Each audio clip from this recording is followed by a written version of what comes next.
The new season of Rainbow Six is here, and with it comes a brand new operator, a massive meta shakeup, and some big promises from Ubisoft. I've got the chance to play it early, and in this video, we're gonna break it all down. We'll dive into the new Swiss defender Denari, analyze the biggest balancing changes, and then ask the one question that's on every single player's mind. Does any of this matter if the cheating problem isn't fixed? Let's get into it. First up is the new operator from Switzerland, the 3-speed defender Denari. His gadget is a set of 7 throwable trips. If 2 trips are placed within 20 meters of each other and have a clear line of sight, they connect to form a visible tripwire. If an attacker hits it, they take 20 damage, get an electrical slow effect for 10 seconds, and the trap makes a loud zap.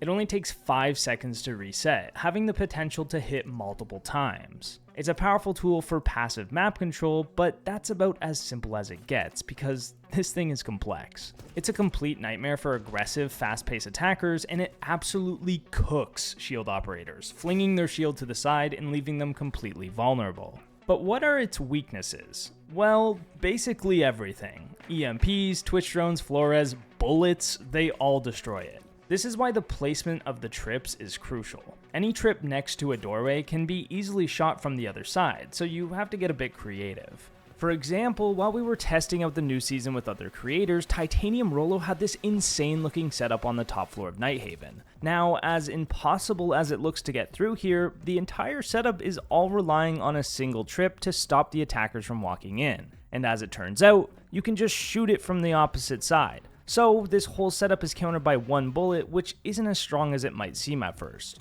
This all comes back to the idea that doorways next to walls aren't viable for trip locations because there's no way to hide them and the attackers can just shoot them from the opposite side.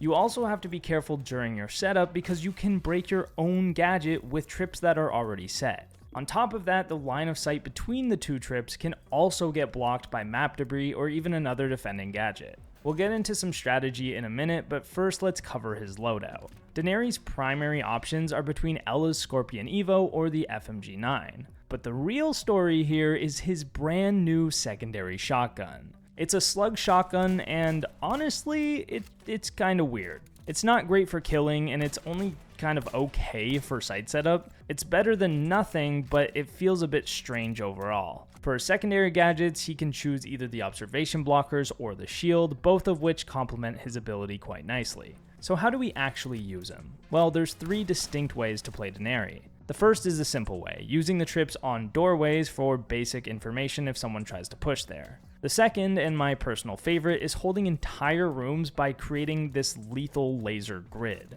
For example, on Nighthaven Basement Breach, you can create a web of tripwires that does massive damage while being in spots the attackers can't shoot. But in order to do this right, you have to do a little bit of math. You see, putting 5 trips on one side and 1 on the other only gives you 5 wires for a total of 100 damage. But by just moving 2 of those 5 to the opposite side and having 3 trips on each side, it gives you 9 wires for 180 damage. Simply balancing your placement almost doubles your damage output with the trips. Then we have the final strategy for Denari, which is the one-shot trap. Placing a 3-2 combo under a window can instantly kill an attacker who vaults in without droning. If you do the math, 3 times 2 is 6, times 20, that's 120 damage. Now, this is just a glorified frost mat, but it could work. Okay, here's when it gets a little wild. You can actually hide the tripwire with operator gadgets like a Goyo canister, for example, and then when you pop the fire, the wire will activate, slowing the attacker in the flames. Or you can have a clash block the wire, and when an attacker melees her shield, you just step back and they get zapped and then they're cooked. These are pretty much just gimmicks though, and after a few days, once people understand how this works, they'll stop falling for it. So I wouldn't rely on it entirely. That's why I think the best combo of all of them is actually just a simple, fundamentally sound one. Mute or Mozzie. Protecting your trips from being droned is really just the key to making them more effective. So, is Denari overpowered? No. He's strong, but he's not broken. I'd put him in a solid B or low A tier for right now.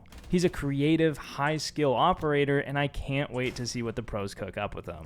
Who knows, he could become OP with the right creative mind backing him. Friendly's victorious. But Denari isn't the only thing changing in Year 10 Season 3. We have some massive balancing changes this season, starting with a big one: no more ACOGs on Defender SMGs and ARs. This is a great move in my opinion because it gives attackers more reason to open long sightlines while dialing back that TDM meta. But operators like Doc, Rook, and especially Castle are going to feel this nerf pretty hard. Well, actually, Rook might be alright, because now he has a C4, and even got Rora's Reaper Mark II secondary, which by the way, also got a buff and is actually kind of nasty now. Okay, here's a rapid fire version of the other big changes coming. Since Echo lost his ACOG, he's now a 2-speed. Nice change. Legion and Fenrir lost their secondary shotguns as well, which is a great change because they were just too versatile before. Wamai has gained the Super Shorty, making him way stronger, especially as this close range anchor type, using the disc, etc., blasting with shotguns, very nice. Sledge got the Reaper SMG pistol too, which makes him much stronger. And yes, swapping to it from his hammer is much faster than with a primary.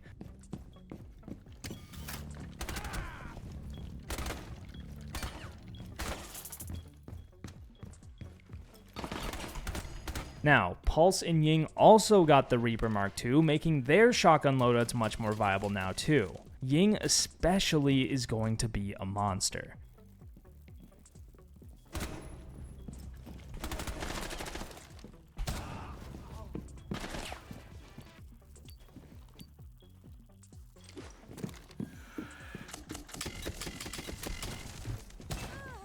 And Blackbeard, of course, got nerfed again. He's more vulnerable while reloading now, having less ammo per mag, and can no longer vault straight through barricades. He's also lost one of his 4 dash charges, now he only has 3. These are good changes, but he'll still be oppressive in the right hands, which is kind of the problem still. So, we have a fantastic new operator, and we have a completely new meta to learn. On paper, this is one of the most exciting seasons in a long time. But all of this leads to one single, massive question. Does any of this even matter if we can't play the game? Let's talk about cheaters. Cheaters have owned and dominated R6 since Siege X dropped. I have barely touched rank myself, let alone played the game in the past month.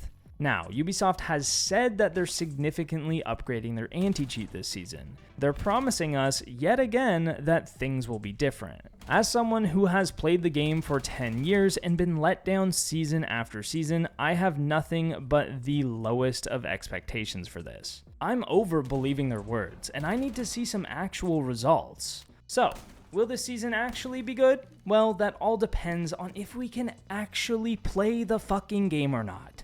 I guess only time will tell, though. User located. Disable it.